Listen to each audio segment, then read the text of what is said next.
for that intro. I just want to confirm that you can see my slides okay. So thumbs up if you can. Okay, awesome. So we'll get started here. It is a pleasure to talk to you guys. Homestead is a school that's obviously very close to my heart.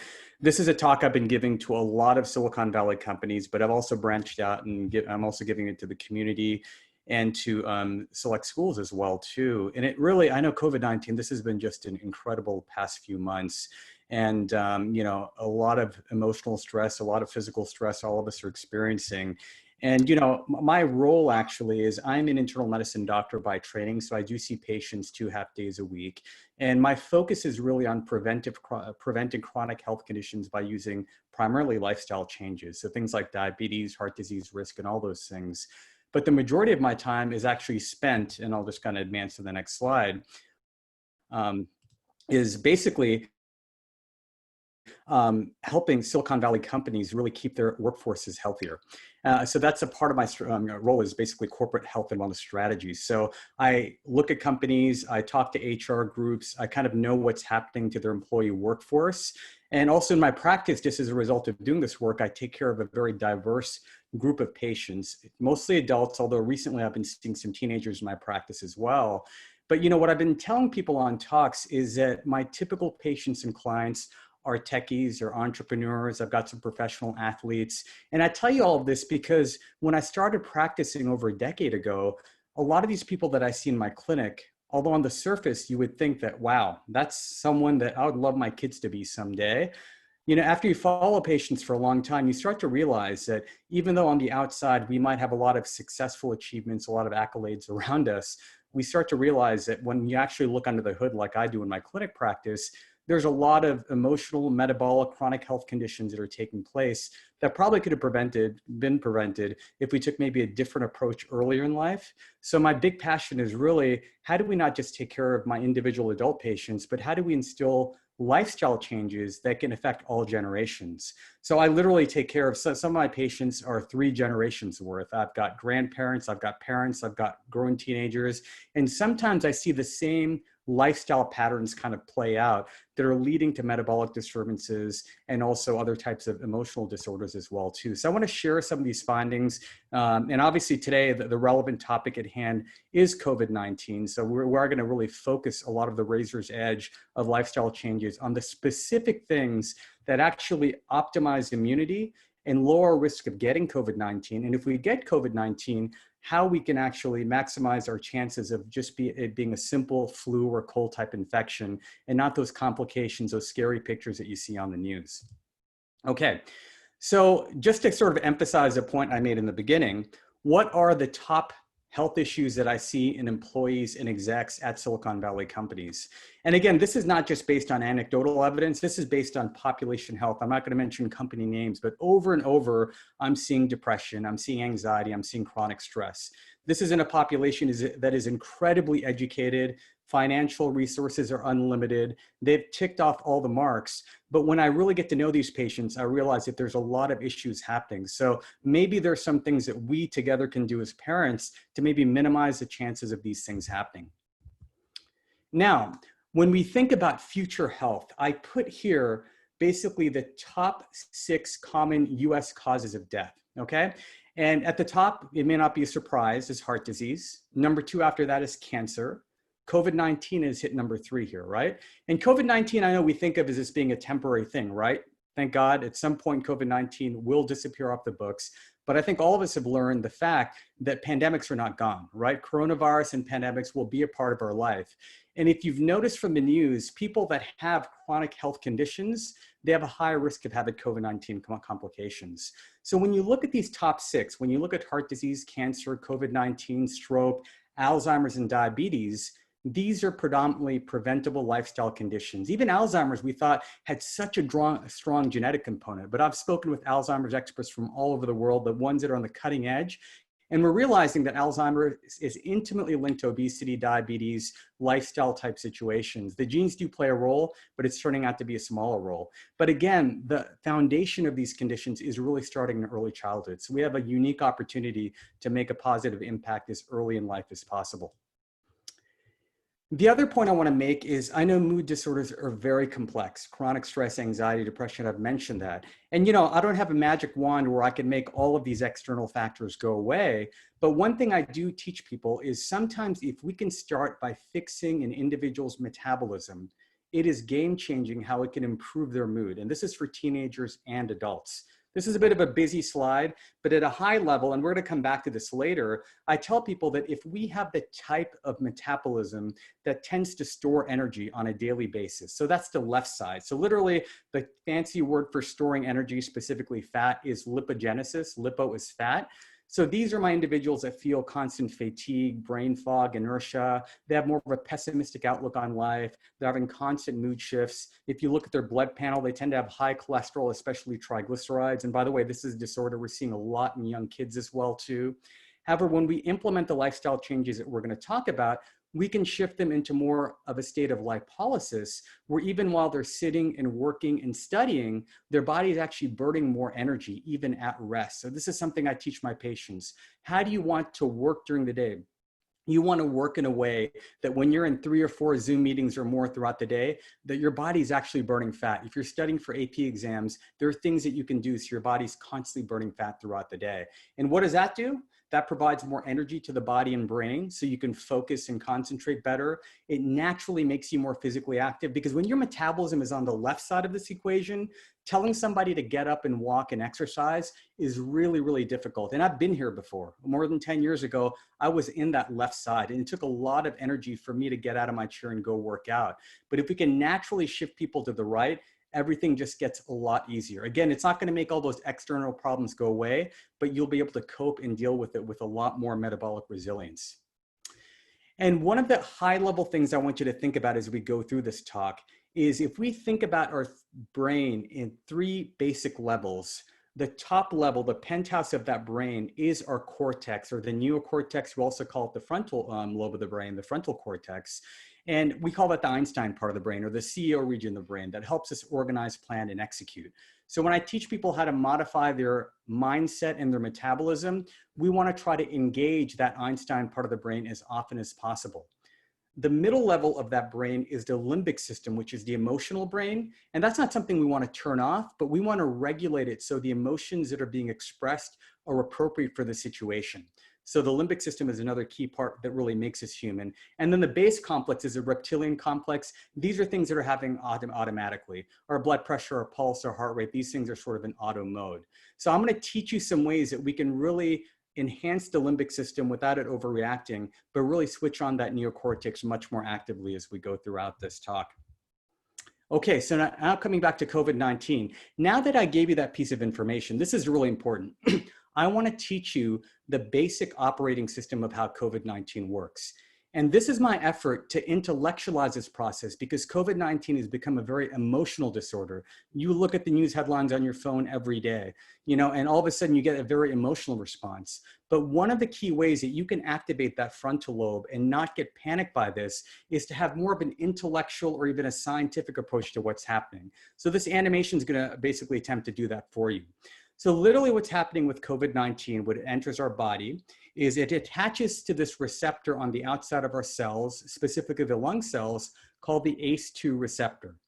Now, COVID-19, when it enters inside our cells, it doesn't have the genetic machinery to replicate itself.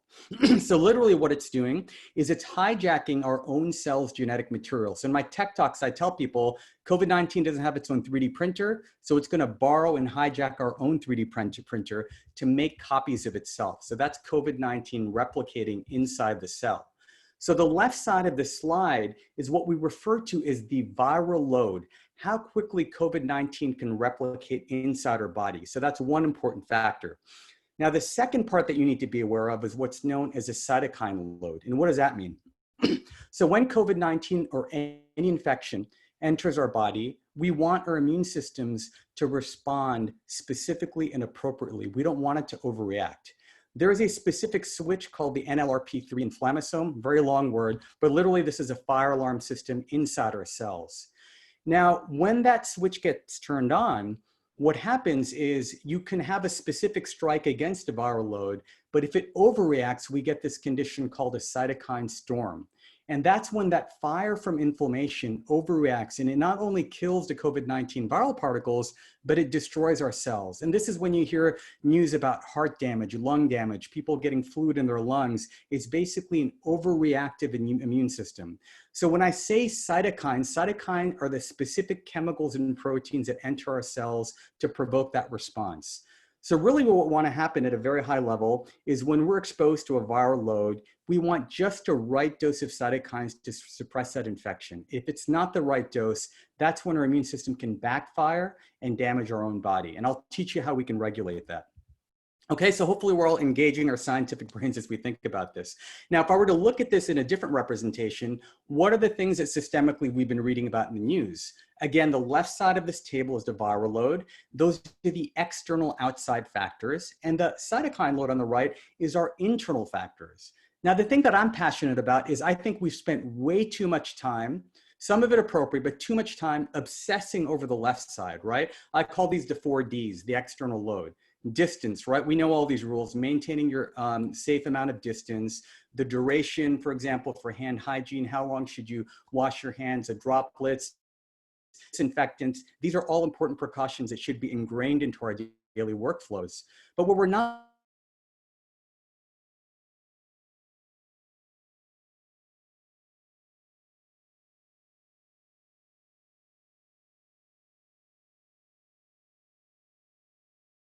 nutrition. I'll go over all of these. Those are things like activity, and then managing high-risk conditions like obesity, heart disease, lung disease, immunity, all those factors.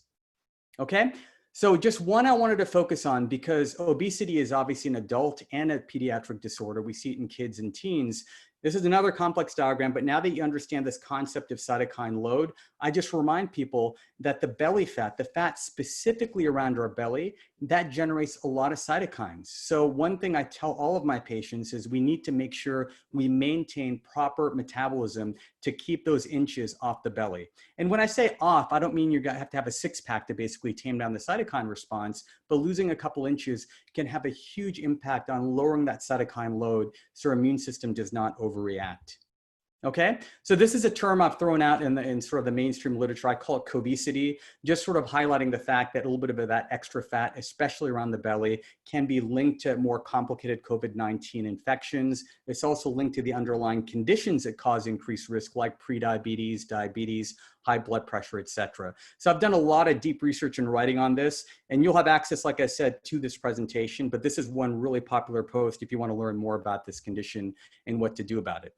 Now let's get to the action part, okay? So let's see how we can manage some of these metabolic factors and the emotional stress that results from this as well. So I have a simple paradigm that I just call the ABCDs. I'm gonna give you the A is for the activity. We'll talk about specific ways why activity can optimize the immune system.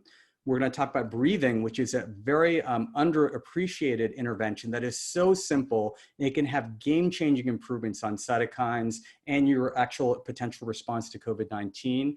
Cardio, specifically the right dose of cardio exercise, a few points about diet, and then some closing thoughts on stress and sleep. So let's jump into this.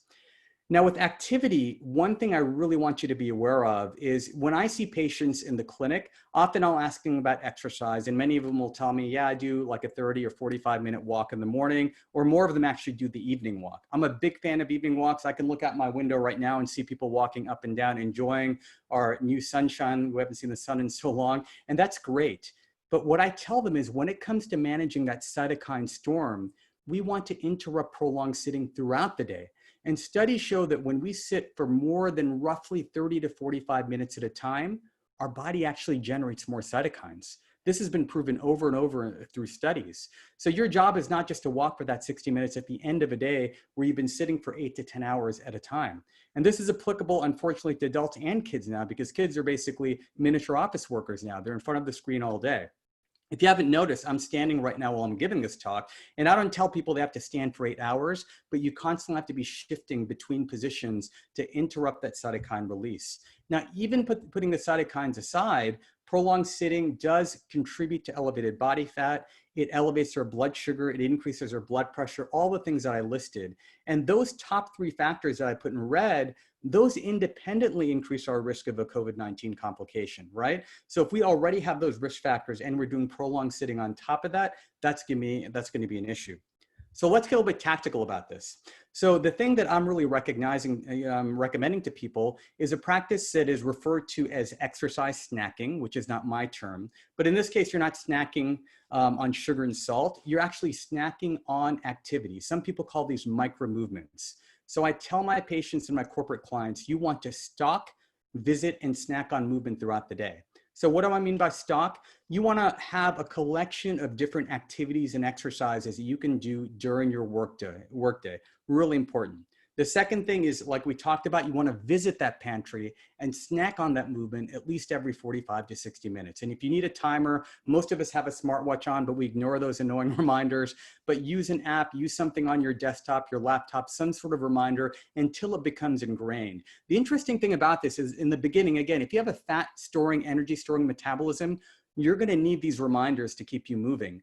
But the beautiful thing I see in almost all my patients is when their metabolism starts shifting, they can't stand sitting still. Like when they sit for more than 30 to 40 minutes at a time, it's like their body has to almost get up and start moving on its own. It becomes spontaneous. They don't need these artificial reminders. But in the beginning, you might need these tools as being training wheels. And then when you snack on that movement, if we can do it for at least 3 to 5 minutes, that would be phenomenal. So these are a couple of shots I'll dive into, but in the top left, I think I've got these blown up in the slides, but you know, sometimes I'm in a meeting and I'm standing in a semi-squat position. That red strap is a resistance band. So I'm activating my large muscle groups while I'm answering emails. Okay. And I'll go over some of these other ones too. I think I've got some slides that can close in on this. By the way, a lot of these tips that I have, the bit.ly COVID resource page, there's a free ebook I'll talk about at the end, and it's got a list of the exercises I do, and I post updated ones on Instagram as well, and I'll share that handle with you at the end. But one thing we're seeing a lot of is quarantine back pain. So a lot of teenagers and adults are complaining about soreness in their legs and their lower back, and this is a big issue. So, and I've had tight hamstrings for a long time. I've dealt with back pain before. So these are a couple of hacks that I've been teaching a lot of my patients is how do we actually stretch our hamstrings while we work? Now, I'm somebody who is literally, I was not given the genetic gift of flexibility. If anything, it's the opposite. My brother and I are stiff as robots. So it took a lot of work for me to really get these hamstrings going. But you can see now sometimes when I'm working, I might do a full hamstring stretch like in the left image. Maybe in the middle is like a scissor stretch where I'm just basically putting my legs in a scissor position and leaning forward a little bit to just apply a little bit of stretch to that hamstring. On the left, I'm doing the same thing there too. I had to put that image because I was given a corporate talk and they're like, Dr. Sinha, what is that disturbing picture in the back? And I had to sort of quantify that we're big Dark Knight fans and that's the Joker Heath Ledger, okay? So, but anyway, as a recommendation, I don't have any affiliations with products, but people have asked me, what is that device that you're using to raise your desktop? This is a Flexi Spot 27-inch standing desk riser. There's other products like that out there, but you don't have to invest in a gigantic standing desk, but these simple things that can just raise a platform can make a really big difference and encourage these types of movements and stretches. Okay, the pigeon pose. So the other thing we see a lot of that can cause a lot of back pain and issues is a lack of hip mobility. I unfortunately was also cursed with very, very stiff hips. So one of the best yoga poses for hip mobility is the pigeon pose. And the way I implement that during work is often I might do it on the ground with a laptop. I call this the high pigeon. So I literally put my thigh up on a surface, you know, it could be the kitchen island. Here I'm in the downstairs den bar and I lift my leg up there just to keep the hip open. I'm not doing this for hours, right? I'm just doing this for maybe 15, 20 minutes and I'll switch positions into something else. But really the key thing I tell people is my goal is no matter how busy my day is, I want my body to feel strong and limber at the end of the day. Because sometimes in the evening, I might go for a hike with friends. I might go work out. Maybe at 3 p.m. I have an opening and I want to go for a quick run or a jog. My goal is for my body to stay limber and warmed up so I can be out the door and do that any moment without having to do artificial stretches for 15 to 20 minutes before the run. You want to keep the body lubricated, energized, and ready to go at any moment. And you're going to feel so much better. When, you know, with my boys, this is something I encourage them to do. I got teenagers, they don't listen to everything dad says, but I definitely see the difference when they're standing more and moving more, they're more engaged and more active rather than slouching in front of a desktop or a laptop all day. Okay. The other thing we can do is we can become mobile studiers and workers. You know, the way we used to work in the old days was through physical movement. And now really we're promptly doing mental movement and very little physical movement. So some tips and hacks for this, you know, I have an exercise bike downstairs, so I use some bungee, I use a resistance band and I strap my laptop to that. And sometimes I'll scroll through emails on that. You know, you can have these devices on iPads as well. I'm sorry, on a treadmill. So you can find creative ways to use your phone or your tablet devices. So maybe you can do some of this physical activity. The other thing too, sometimes you can do is, you know, can we do other types of learning and working that don't involve standing in front of a computer? So I'll give you an idea. I was getting ready for a podcast interview with a very influential health leader. And really how I prepped for that, because I had so many work deadlines, I didn't want to be stuck in front of a computer doing the research, is I recorded my voice going over basic, very complicated scientific topics. And then when I go out for a bike ride or run or a jog, I'd listen to my voice going through that.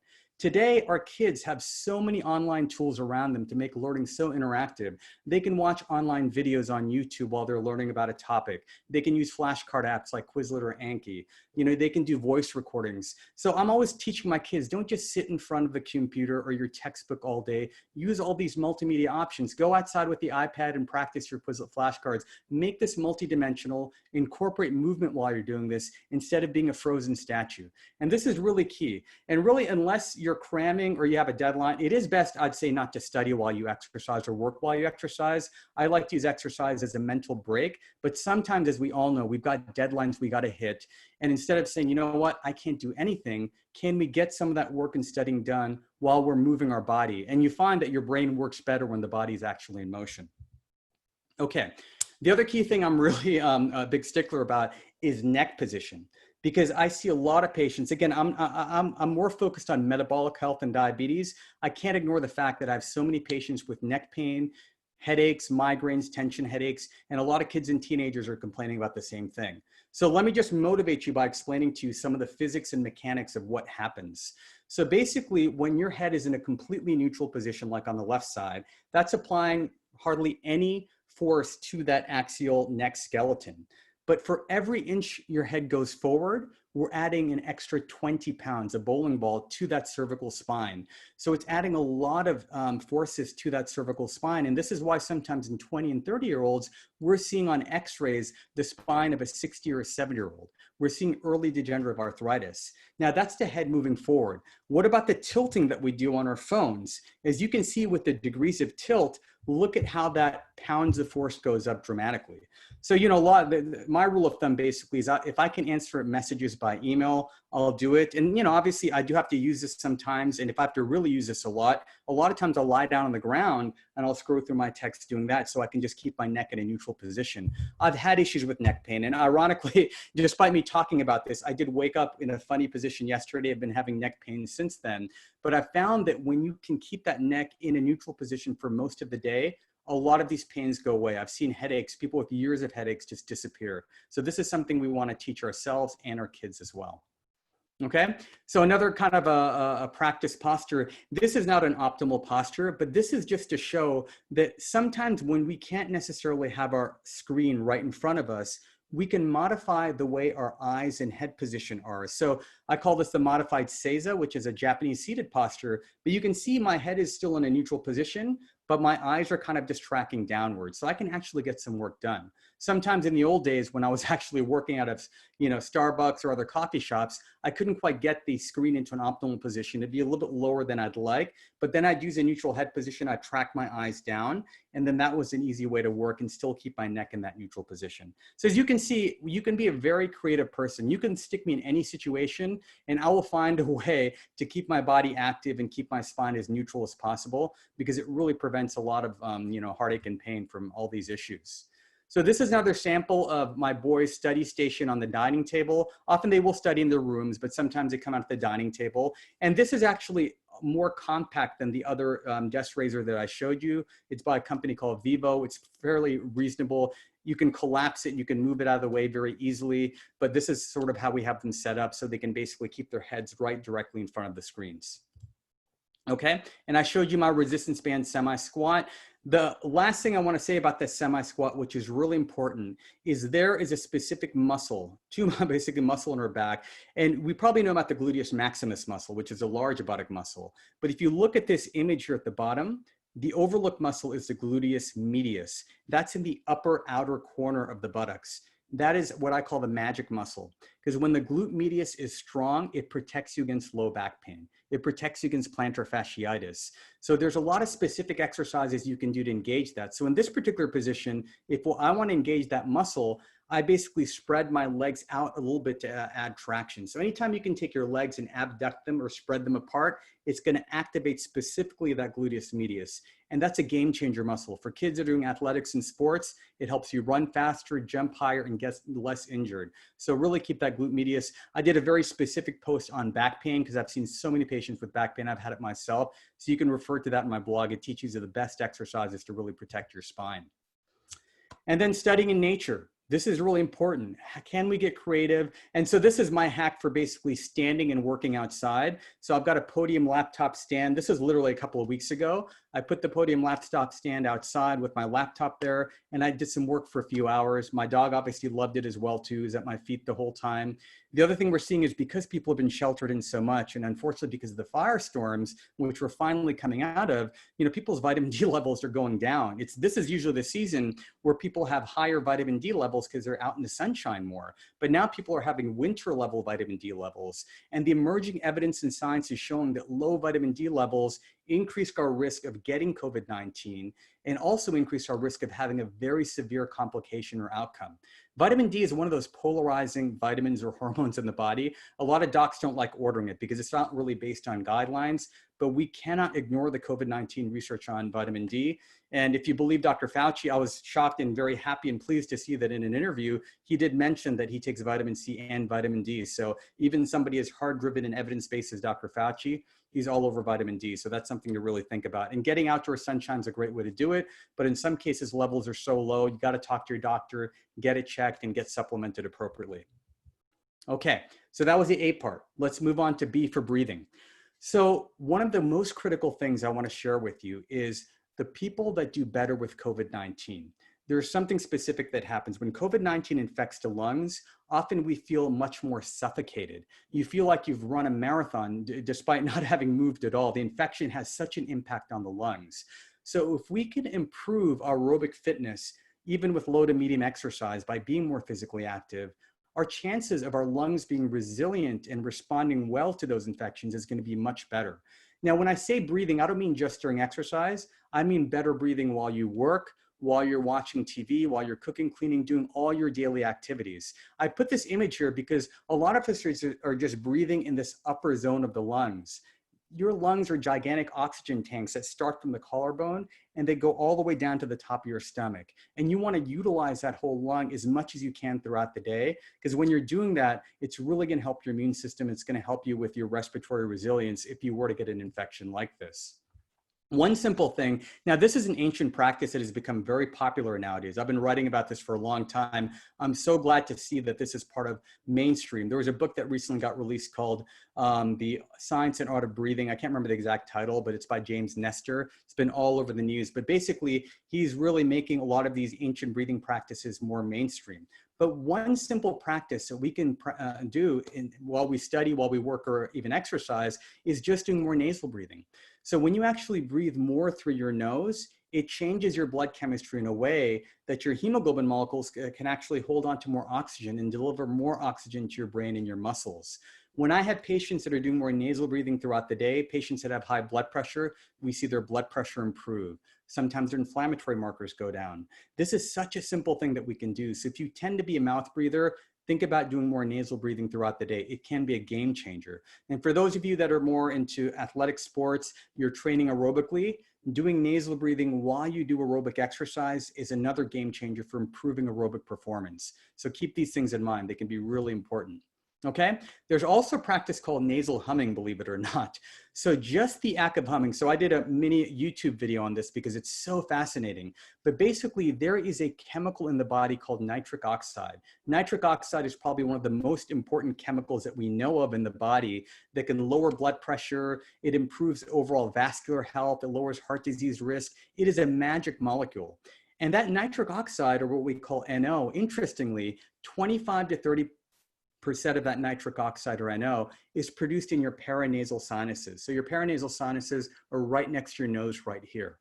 And what they've shown through studies is people that hum or do nasal humming, and literally that's just this. So just humming like that, or you can hum a tune. You don't have to be so monotone. You're listening to music on Spotify, whatever, and you're just humming along with that. But the more we can hum, those sinuses start vibrating and they release more nitric oxide. Now, aside from nitric oxide being a powerful heart protector and blood vessel protector, guess what else it does, which I'm showing here in the diagram?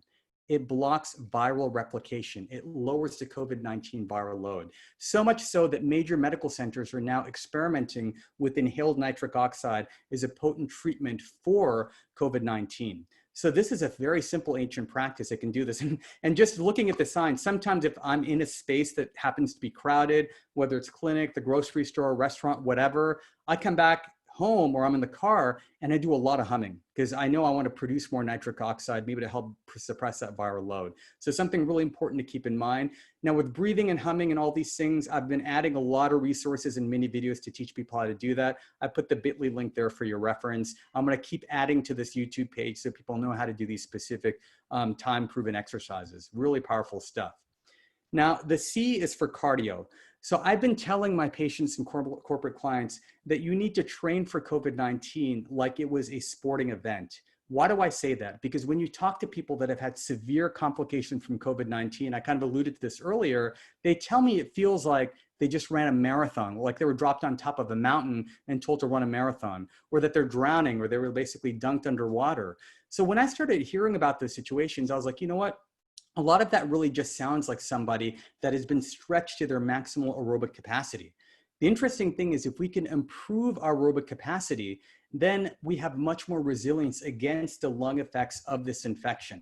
So really when we say we want to get more aerobically fit, it means that our body's developing greater resilience to physiological stress, and that includes physical, emotional, and even infectious stress like COVID-19. Because keep this in mind, if you're somebody that gets short of breath very easily, okay, if you walk a little bit or you jog a half mile and you're really out of breath, that means your body is not going to do well with COVID-19. You want to be someone that can be very resilient to that. So if you improve your aerobic fitness, if you were to get an infection, being slightly short of breath is something that's natural to your body. One thing that I've actually been highlighting is a lot of my patients that hate wearing a mask when they exercise. You know, again, if you're out in an open area, not around many people, wearing a mask while exercise is probably not necessary.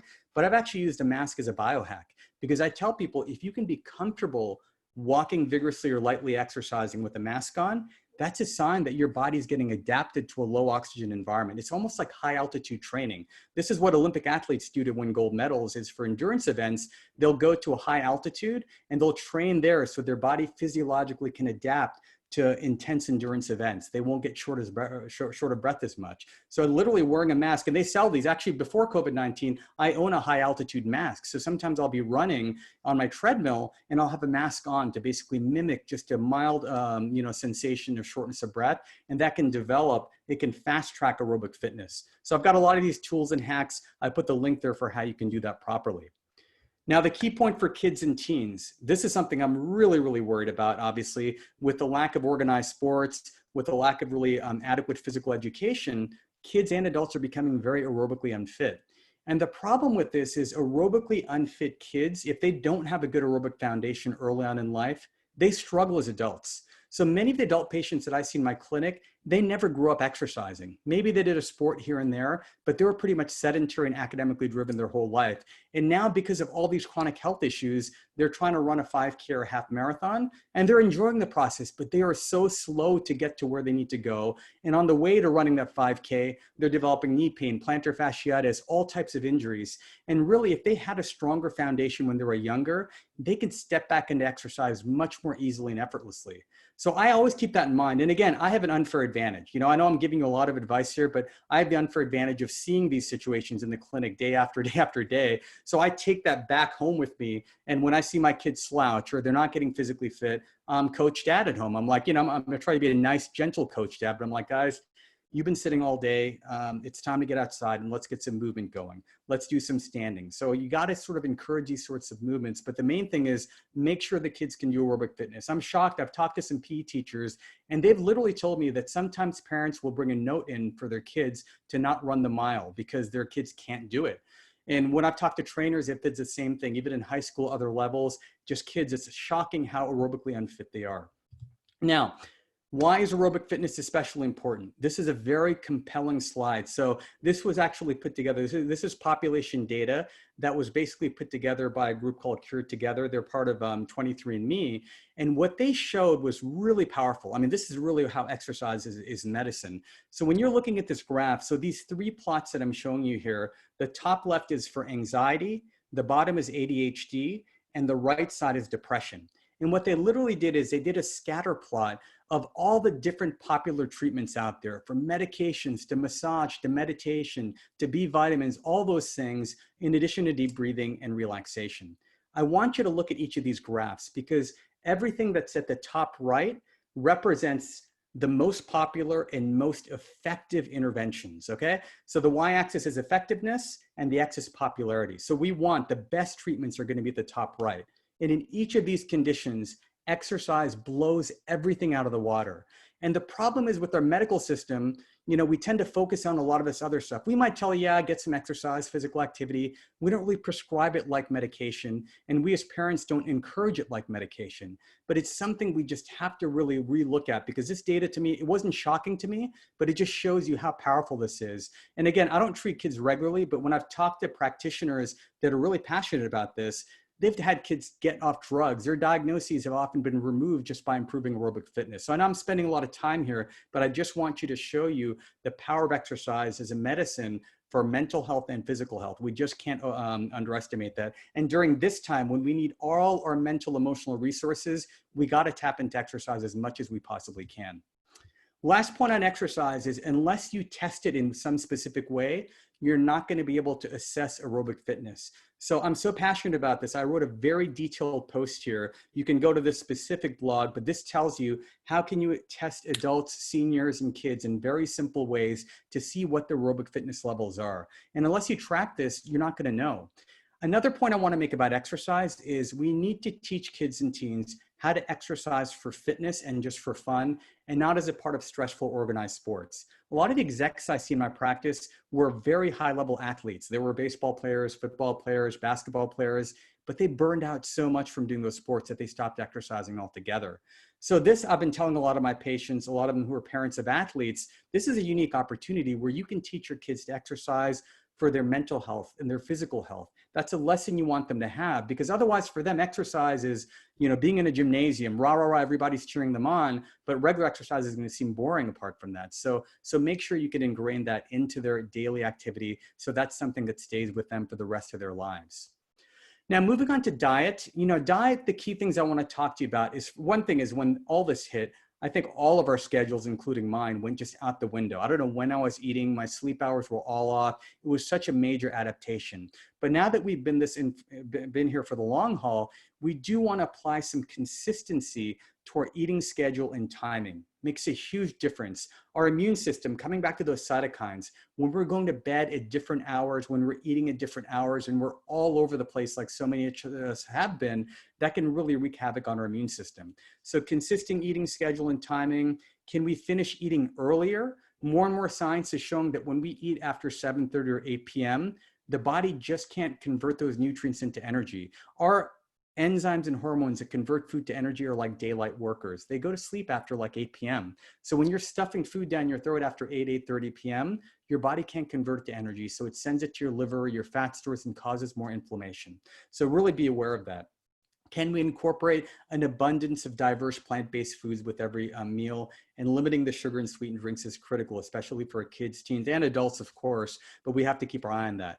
Now, I did a lot of research and looked at studies. There are some specific types of nutrients like cruciferous vegetables, for example, like EGCG, which is found in green tea and berries. These specifically have anti-COVID-19 properties. So when you go into that free COVID survival guide, at the end, I list the top scientifically vetted nutrients you can get. And a lot of my patients take that list with them to the grocery store. I tell them, you go to the grocery store, that is your best pharmacy. Pick up these, pick up the berries, pick up the cruciferous vegetables. These are the foods that you should be eating on a regular basis to really optimize immunity.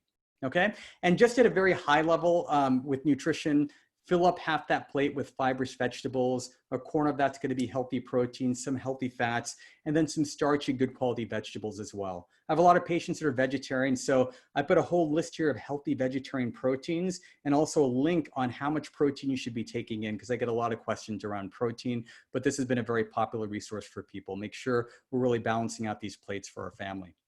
Okay, and this is again just to highlight how much sugar we're taking in through these what I call liquid sugar bombs. This really scares me, right? The amount of sugar cubes in a typical Starbucks drink or one of the milk tea, bubble tea drinks, we got to be really aware of this, because I think I mentioned earlier, we're seeing high triglycerides and fatty liver in young children and teenagers of all ethnic groups, but especially predominant in East Asians and South Asians and Asian Indians. And the reason is because that sugar load is so much for the body, especially a body that's mostly inactive, that there's no space for it to go in the muscle. The muscles are closed. They have no space for sugar and carbs. So they send it to body fat and to the liver to make triglycerides and all these things. So we really want to try to minimize these types of intake, especially while we're so inactive. Okay, and again, a reminder, we want to shift that metabolism more to the right. So as we do the type of dietary plan that I talked about, where you're staying on schedule, you're eating a little bit earlier, you're really watching those sugary drinks, you will start shifting towards free fatty acid production, the right side, where you naturally feel more energetic and your mood's better. Okay. Now, stress and sleep. So we talked about the ABCs. Now for stress and sleep, I kind of call this my 5R framework. So I want to go through this really quickly for you guys. We talked about respiration and breathing already, but now we're going to talk a little bit about mindset. And this is stuff that, to me, when I researched this was mind blowing. So again, coming back to the cytokines, believe it or not, the way we think about situations can have an impact on how much cytokine you're actually producing. So a lot of the COVID-19 entry points are through our nose. So this study basically showed when they gave surveys to individuals and they gave them questions of how they approach problems, they grouped people into either being emotional suppressors that internalize their emotions. So these are the people that say that I'd rather not share my feelings, I'd rather keep them inside. You know, those are the suppressors or the ruminators, or people that can cognitively reappraise or reframe situations, which is a much healthier approach. And we'll talk about reframing in a second. And the mind-blowing thing, it wasn't a shock, but it was amazing that they were able to measure this, is that they showed in people that emotionally suppress and don't share their emotions, they produce dramatically more cytokines in their nose. And that's a surrogate marker for the fact that their body actually is producing more cytokines. And this is something that hit me hard, because I am a recovering emotional ruminator and suppressor, like a lot of my male patients, although females fall into this category too. And suppressors and ruminators look calm and placid on the outside, but they've got literally a firestorm going on inside. They're internalizing all those emotions. And even though I can fool you, all right, I can look very calm on the outside, you cannot trick and fool your immune system. Your immune system knows when you're internalizing fear from COVID-19, frustration with your spouse, your kids, all these things happening. And I'm not saying you can make those external factors go away, but if you can reframe them differently, and if you can engage that frontal lobe, that Einstein part of the lobe, guess what? You're not going to activate that immune system as vigorously. So let's talk about a few things. Okay, if we were to reframe common COVID-19 scenarios, right? Some of these might be outdated, but you know, I'm stuck at home versus I get to spend quality time with my family, right? I'm worried about my health and whether I'm going to die versus, you know what? Now I'm not wasting time commuting to work and back. I'm not going on all these business trips and meetings and things. I'm going to prioritize my health now throughout COVID and beyond, right? Social distancing is socially isolating. No, I'm going to practice physical distancing, but I'm going to remain socially connected. So all of these things, the last one to put, my kids are missing out on their education. That's been a big frustration for all of us, right? This really resonates. But I got to say, I know in my case too, my kids are learning firsthand about resilience. And they're so lucky to have access to online education and all these endless resources that people back in 1918 didn't have. You know, it's funny, I kind of joke during a lot of my talks that oftentimes we'll have our kids watch TED Talks on resilience, read this book, read that book. But man, what we're going through now, you cannot teach through an overpriced workshop during the summer or, you know, taking a class or something. They're living something. And if we can really reframe that this is a challenging time, but this is how we're going to get through it, that is a lesson they'll take with them through any inevitable future challenges. So that's the way we want to think about things, right? The other trick and tip, this is powerful stuff, is there was research done at UCLA, and they basically found that when we have complex thoughts going on, if we can actually write those thoughts down in just a couple of words, literally you actually shut off that emotional brain and you're activating Einstein. This sometimes happens to me at nighttime. All the day stressors have sort of accumulated. If I haven't been able to be physically active, there was something stressful at work, and my mind is just a huge storm. But if you can even sit down and write down 2 words, I'm frustrated, I'm angry, this pisses me off, whatever you want to write, just synthesizing that and distilling it down to a few words, it engages the Einstein brain. It deactivates the limbic system. That middle emotional brain, it has a direct connection to your immune system. So the more emotional we are about every situation that comes across our plate, the more cytokines we're going to generate. And that's why practices like journaling are so important. I've been telling people, even if you're not a big journaler, and I got to say, I've been inconsistent with journaling, but since COVID-19, I've been keeping intermittent journal. It's an online journal that I keep because I kind of think to myself that, whoa, if I had a family from the 1918 Spanish flu and they kept an account of this, of how they got through it back then, without Netflix and Amazon and all the things that we just sort of take for granted, how inspirational would that be? So I'm actually documenting some things. I want to share a brief passage of what I wrote. I put, "Dear future Sinhas, I'd only read about the great pandemic of 1918 in history books and never imagined that a century later, I'd be in the midst of our own. But here we are with COVID-19.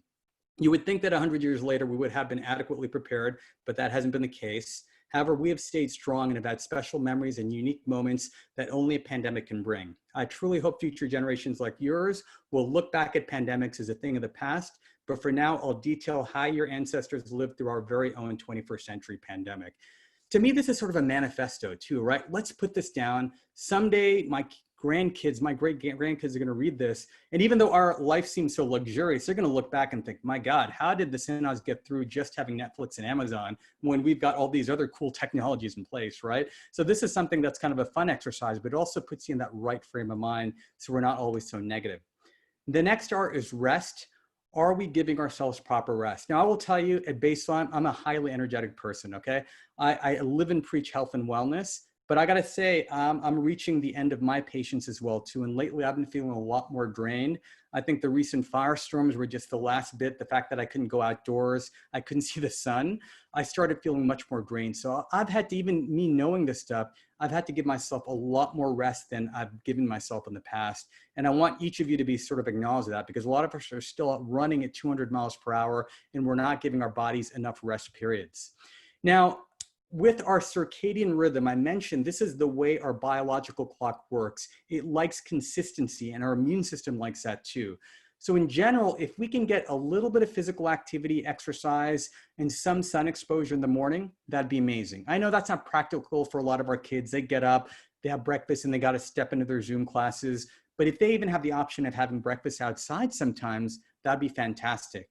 For us, you know, for a lot of my patients, I tell them, can you get a 15, 20-minute walk-in before you sit down? That's going to program us for better sleep. So morning exposure is really important. You know, you want to finish your last meal or food intake earlier. That helps program the circadian rhythm. Sorry, the bullet before that is also getting daylight exposure around noon. So your kids that are basically having lunch, you know, if they can eat lunch outside or at least have 20, 30 minutes out in the sun when the air quality is permissible, that's really good for their circadian rhythm and for their immune system. Can we shut off the blue lights? I know this is a challenge, but can we shut that off at least 60 minutes before bedtime? Because blue light really does interrupt our melatonin release. And then doing these things on most days, I know we can't do it every day, on most of the days of the week can be very powerful. Now, if you have to do some screen work later at night, there's a lot of hacks to really filtering out most of that blue light, whether they're orange goggles, using a software called Flux, or using the night shift mode on your device. But most of us really want to try to shut off devices if we can at least 60 minutes before bedtime. Okay, so for sleep, really the main thing I want to mention about sleep, and actually I think I showed this, this is a graph showing some of the greatest athletes in the world and how much they sleep. So I kind of highlighted Roger Federer, LeBron James, you know, just to show how sleep is so important for their performance and their mental health as well. And a key point I make about sleep that people don't realize is when you look at the entire nighttime, between 10 to 1 a.m. or 2 a.m. is when our body produces maximal amounts of growth hormone. Growth hormone is what burns fat. It helps us hold on to muscle. So, you know, I think I've talked to a lot of people, a lot of practitioners that feel that growth deficiency in our younger generations might be linked to sleep deficiency because kids are going to bed so late that they're not getting the maximal amounts of growth hormones. Even if they sleep 8 hours, if they're going to bed at 1 or 2 in the morning consistently, they're going to get some growth hormone because teenagers' bodies are a little bit different. They probably have the growth hormone spike a little bit later, but if they're consistently doing that, they might be shortchanging themselves. Obviously, the sleep deficit too can lead to behavioral, emotional, attention, concentration, all these sorts of issues too that we need to be aware of. We have some great programs at Palo Alto Medical Foundation. The mindfulness program is very popular. They're doing it web-based now too, both for adults and teens. And if you're somebody that wants to use some technology to learn some of these techniques, I put a list of some of my favorite apps for meditation and mindfulness as well. Okay. And then in this pandemic environment, I do want to tell you that our teens and kids, they need enough space away from parents. Since I've done a couple of workshops and I actually have some teens that follow me on Instagram, I'm getting a lot of messages on my blog about, you know what, my parents are driving me nuts. They're constantly telling me, study for your APs, your SATs, do this, do that. You know, we're taking for granted the fact that when our kids go to school, they get safe, healthy space away from us, right? We're unfortunately the managers, right? Imagine if you had to basically live with your manager at work 24/7. That would be torture, right? This is what's happening to our kids. They can't vent, they can't do the social-based sharing. I know they're using digital tools to do some of this, but that physical venting is something different. So we just want to make sure, and I've had to do that myself. Sometimes I'm kind of on them for everything because I'm so passionate about health and wellness. And my wife's like, you know, give them some space, just let them have their time. So I got to constantly monitor that myself. Now, another form of rest that I think is often overlooked is hobbies. And this is something that I really encourage my kids over the last few months. Luckily, they love playing music, they play keyboard. So I'm like, spend as much time that you can doing these sorts of things. I put a list of my own hobbies here that I incorporated over the last few months, because this is a question I ask my patients that are struggling with mental health is, what do you do for fun? I mean, people in Silicon Valley are so serious. It's like, I got to build a company that's going to, you know, create this sort of revenue. I want to cure diabetes in 100 million people by 2025, all this stuff. But people are just not doing fun stuff anymore. And that fun is really important for immune system. So for me, I put a list of a few things. I'm trying to teach myself Japanese. I'm doing a lot more hiking than I ever did before. I'm playing a ton of guitar. You might even see my guitar in the back corner there. And yes, I know this might be controversial on this forum. I'm actually a budding Xboxer. I'm trying to play the Star Wars game because I was obsessed with Star Wars growing up. I watch my kids playing this game. I'm like, I want to be a Jedi. So I played this a couple of times and I realized, boy, my brain does not work well enough to control these. So they're teaching me how to use that. Luckily, they're not hooked on gaming. So this is something we can do gently in strategic doses, but really think about what you're doing for fun. And I got to tell you, most of my work that I do, even though I am a physician and sort of a scientist, most of my work is creative. And if I have project deadlines, I've got to give a talk at Google, etc., I will often do a lot of creative work. And this is something I thank my parents for encouraging when I was growing up. We want to do the same thing for our kids too and give them a space to do some of these fun things that don't have a specific goal attached to it. One last anecdote I want to give is my roommate at UCLA. He grew up, I love playing guitar. He actually grew up playing piano from age 5 or 6. And his parents were very hyper-focused on piano. They wanted him to get the certification for his college applications. And I've known him his whole life. After high school, he never touched the piano again because it was associated with torture for him. And we had that experience with our kids when they were learning piano. Their first couple of teachers were just too disciplined. They weren't enjoying it. So we just found some person that was just open-minded and made it so fun for them that now we literally have to pull them away from their keyboard, which is a good thing. So these are the sorts of hobbies we want to really share. For sleep and fatigue, I actually put out a free ebook on this topic. So this has helped a lot of my Silicon Valley employees. I've put some specific guidelines for kids here as well too. And then I want to have enough time for questions, but a few last things I want to share is this particular practice. One thing we are finding is gratitude type practices, especially when they're done in the evening within 2 hours of bedtime, they can have an incredible impact on our immune system and emotional health the following day. So sometimes our daytime is just so chaotic, but when we sit down for dinner, when it's maybe a couple hours before bedtime, maybe you watch a Netflix movie together, and then after that, you want to just talk about something for 5 to 10 minutes. Do we have a couple things that we're grateful for? Now, this specific approach was used in healthcare systems throughout the country. And as you know, healthcare workers work under a lot of stress. And this is a paradigm that they used. Basically, what are 3 things that went well today? and what was my role in making them happen. And they found this specific practice by day 4 or 5, the positive thoughts became noticeably louder, and after 2 weeks, the effects lasted much longer. So doing gratitude practices, especially closer to bedtime when it can seep into our subconscious, is an incredibly beneficial practice. You know, today, something I'm extremely grateful for is, yay, an AQI score of 19 and just seeing the sun out there, right? So another big lesson through the pandemic and all these challenges are all these little things that we take for granted. Hopefully we're not gonna take for granted. So this is something I appreciated with my kids at dinner today. And there are constantly things throughout the day that are happening, things that people are doing or things that hopefully we're doing for other people that we can really appreciate. Okay. And then the last part of this R is reach out. You know, it does take a village to manage all of our emotional issues. So a lot of things that my kids can't tell me, they can often tell my brother, their uncle, they can maybe tell their coach, they can tell a teacher, they can tell a counselor, you know, so really where is that village to allow our kids? Because if you think that your kids tell you everything, I hate to break this to you, they don't. I've done a few workshops where I have the kids pull their thoughts. And whenever I ask the question, do you keep your feelings to yourself or do you share it with others? It's like 100% tell me they keep their feelings to themselves. And sometimes I know the parents, and the parents would say, no, of course, my kid talks to me about everything. I'm like, guess what? Your kid does not talk to you about everything, because 100% of the kids, especially the boys, said that they don't share their feelings. So sometimes we need to find the right people to have those feelings shared. Sometimes I'm the person, because a teenager that I saw in the clinic are telling me things that they would never tell their parents. So really make sure they've got enough outlets to share these you know, emotions with. And then finally, I want to summarize, if there's anything we can do, can we fix our evenings? I think a lot of the problems start there. So earlier dinner, can we do some calming rituals, breathing, stretching? Can we throw in a couple of gratitude discussions? And then last thing, and I know social media is a separate topic on its own, but one particular aspect of social media is nighttime social media use specifically has a much stronger connection to poor sleep, higher anxiety, depression, all those things. So in our house, there is a curfew for all of us, right? The phones cannot be in any of our bedrooms, no devices in any of our bedrooms. We as parents have to walk the walk. We put everything in a common charging station, but really setting that social media, that digital curfew is a really important thing that we got to do.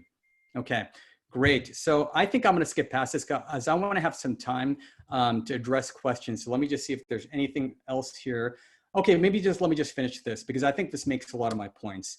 So this is a burned out executive I saw in the clinic, and I shared this on my Instagram post. He actually allowed me to share this without his name disclosed, but I think this might summarize a lot of what I've been talking about. So what did this guy say? I spent my whole life meeting my parents' goals, which at that time felt like my own. I got top grades, I won all the awards, I went to prestigious schools, I run my own company, but I sacrificed my mental and physical health and now find myself regretting my very own career path. Did I do it all so my parents could earn bragging rights? Others may idolize me from the outside, but they don't know how I feel on the inside. Man, every time I read this, it just hits me right here. And I've seen so many patients go through this experience without expressing it as eloquently. And I see this over and over. And if I didn't do this practice, I wouldn't know this stuff. I'd be doing the same thing, saying, hey kids, just get the top grades, go to the school, and you're gonna be happy. But I'm seeing this pattern over and over. So I thought this quote might kind of resonate with with a lot of what's happening. I already showed this slide already, so let me just stick past this. And yeah, and you know, this point I want to sort of make too is I tell people that we're so sort of sometimes status and achievement oriented. And one of the problems is, you know, what would you or your parents rather brag to others about? Do you want to brag about the fact that, guess what? My kid goes to bed on time most nights. Hey, my kid's a star on the soccer team, right? You'd rather say that. My kid eats a healthy diet. That's not really brag worthy. My kid's president of speech and debate, right? My kid's going to Stanford, UCB, Berkeley, or my kid is thriving in a great community college, right? So, you know, there's so much pressure here, especially in the Valley, to really highlight those achievement and brag-worthy points. But as I put at the bottom here, sometimes the right choices for your kids in the long run are not as brag-worthy. But who cares, right? Because we don't want them to end up with what the executive's saying there. A lot of times I'll see adult patients, they have so many regrets and resentments, and I take care of their parents. And their parents come to me and they complain. They're like, why is my 40-year-old son, who's a CEO of this company, so depressed? And why does he have heart disease already? And I'm like, you know, I hate to mention this, but I know it wasn't deliberate, but maybe it's because he didn't have the time to daydream and have fun and do all these things, right? And we as parents, later in life, I guarantee no matter how successful your child is, What's going to keep you up at night is if they're in an unhappy marriage, if they're depressed and anxious and having chronic stress. And this is an epidemic that I'm seeing here in Silicon Valley. So, and I'm being very passionate about this message. You can tell this is something that I really deeply believe in. Now, some resources for you. I'm so proud of our medical group because we have a program called Healthy Young Minds. So if you're a patient at Palo Alto Medical Foundation and you are struggling, your kids are struggling with emotional health issues, talk to your doctor about it. It's a phenomenal program. It addresses all the basic things that kids are facing, especially in this COVID-19 environment. So I summarized here my ABCDs, okay? Activity, breathing, cardio, diet, and stress. This is a good snapshot for you to remember these things. The 5 R's are here listed for you as well. And then all these resources I'm going to flip through. This is a really important one. So for a lot of the COVID-19 specific stuff, go to this bit.ly resource page, put your email in there, and you will get the book that I'm using with all my Silicon Valley companies worldwide. So that'll be a free, good resource that you can use. Okay, so that's it. Oh yeah, and my Instagram handle, RonishMD, if you want to follow me there. So with that, let us open it up to questions. And I'm going to stop sharing right here. So if anybody has any questions, please start typing them into the chat now.